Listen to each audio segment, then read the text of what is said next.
Hey folks, Andy here, hope you're fit and well. Right, a couple of so years ago, I bought some strings online, and when they arrived, they looked like this. Didn't seem quite right, so I did a bit of research and found out that there are in fact a whole load of fake Ernie Ball strings doing the rounds. There are quite a number of YouTube videos explaining how you can recognise them. So I put a complaint in, got my money back, bought some proper strings, didn't think much about it. Until a couple of weeks ago when I did a couple of guitar setups for my mate Steve and strung up one of his guitars with a set of Ernie Ball hybrid slinkies. That's the 9 to 46 gauge string. So put those on, he got on great with them and thought he was going to get himself some spare strings. He ordered them up and he dropped me a line and said, "Do these strings seem a little bit on the cheap side to you?" And I thought, aha, I remember thinking that. Anyway, he sent me some pictures of what he's got, and it's a little bit of an interesting development on the good old fake Ernie Balls. So going back to the ones that were around a little while ago, let's have a little look at how you can see it. I know this stuff's out there, but I'm going to sort of take this onto the new development very shortly. Okay, so taking a look in a little bit of detail, this is a fake set. We've got this plastic packaging. It's a single colour of green, both inside and outside of the square. Whereas on the genuine set, okay, this is a 3-pack, but the same thing applies. You've got a sort of matte metallic finish, a gloss metallic finish, and then a non-metallic finish layered inside each other. It's also far more yellow than green on the genuine article. So that's the instant and immediate giveaway.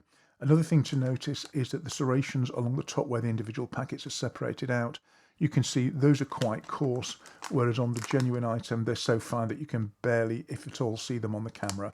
Now, I'm just going to throw a quick one in here. Ernie Ball does different sets of strings. These are the fake slinkies, and these are genuine rock and roll regulars. These are the pure nickel wound ones, and you can see they've got the same thing going on here, where it's the same colour outside and inside. They don't have all the metallic detail that these strings have on them, but these are still genuine. They've still got the fine cut along there.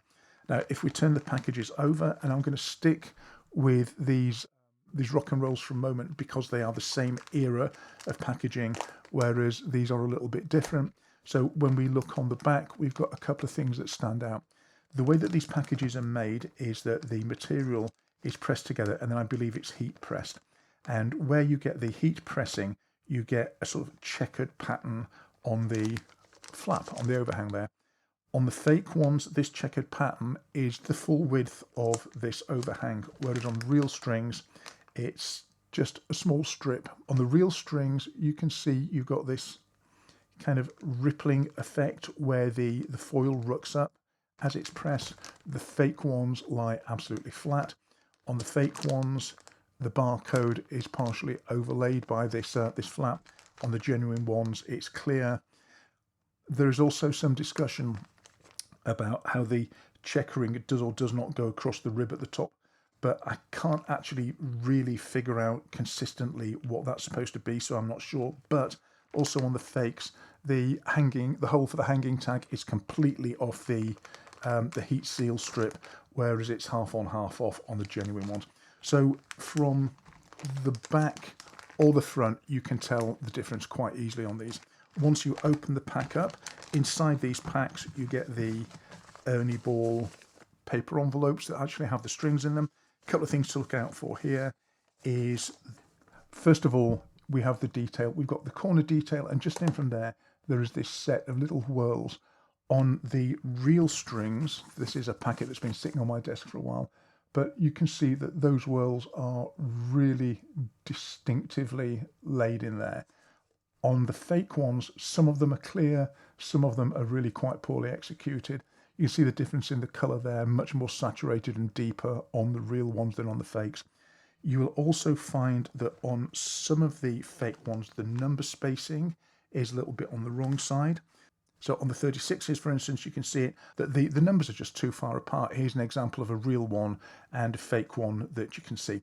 Perhaps the biggest and easiest giveaway on these envelopes is when you look at the back of them.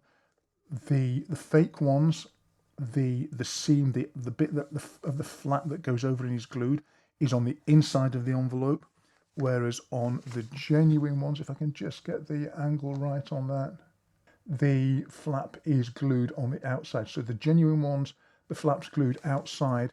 The fake ones, the flap is glued on the inside.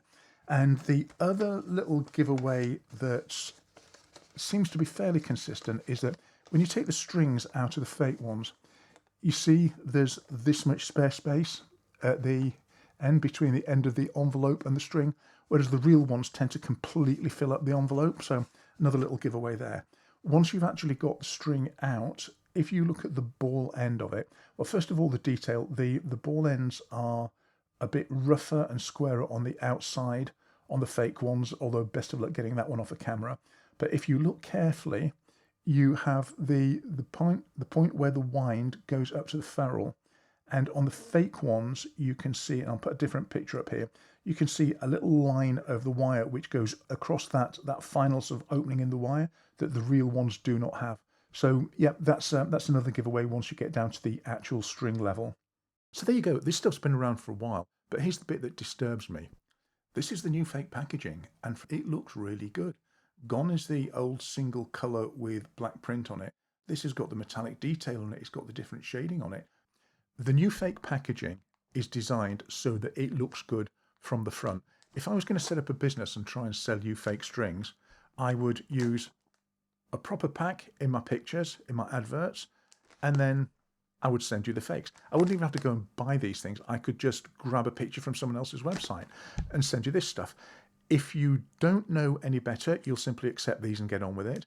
If you do know any better, you're going to spot it because the back is still wrong and the inside envelopes are still wrong.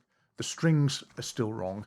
So everything except the front is still wrong. But the bits that you see from the front, the teeth along the top and the colouring now look perfectly good. Like it would matter if you walked into a shop and you walked up to the counter and behind there they've got either a pegboard or a set of shelves with strings on them. When you look at those from the shop perspective, you're looking at the actual strings that you're going to buy. They have fixed all the bits that look wrong across a counter. They've left all the rest of it wrong, but they've made the front of it look good. And that's the bit that worries me. We all know that retail is having a hellishly difficult time. We've lost a couple of major retailers in the UK this year. And I just wonder, is the hope that desperate shop owners who are just trying to keep their doors open, their margins are being squeezed and squeezed and squeezed? Is the intent, is the hope that people are going to go out and try and find somewhere where they can get a little bit more margin? So the fakers have fixed the bit that you see in the shop and not bothered with the rest of it. I kind of can't see any other reason. I hope that's not the case. I'm not saying it is the case, but I can see no other reason for upping this one part of the game.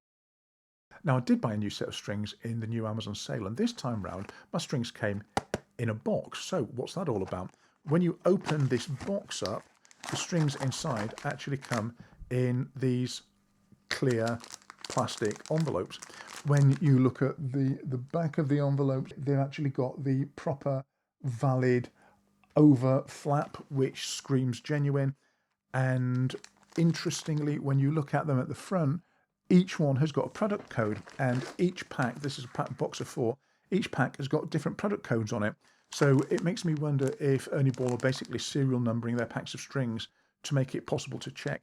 If you buy a box of strings and it's got the same serial number on each pack, I'm going to go out on a limb here without really knowing and say they're probably going to be fake. And I'm suspecting that, like you can with Daddario, you can actually contact Ernie Ball and verify if these are proper valid serial numbers for strings, which is possibly quite an interesting development. Now, the real irony here is that when we did Steve's guitar setup and we opened up his genuine pack of Ernie Ball hybrid slinkies, the strings that came out of that sealed pack were rusty, whereas the strings that came out of the counterfeit pack were all shiny and bright and lovely looking. So there you go. Forewarned is forearmed. If this stuff is useful, maybe give us a thumbs up, hit subscribe, and I will see you next time out. Until then, I'm Andy Picker. Bye for now.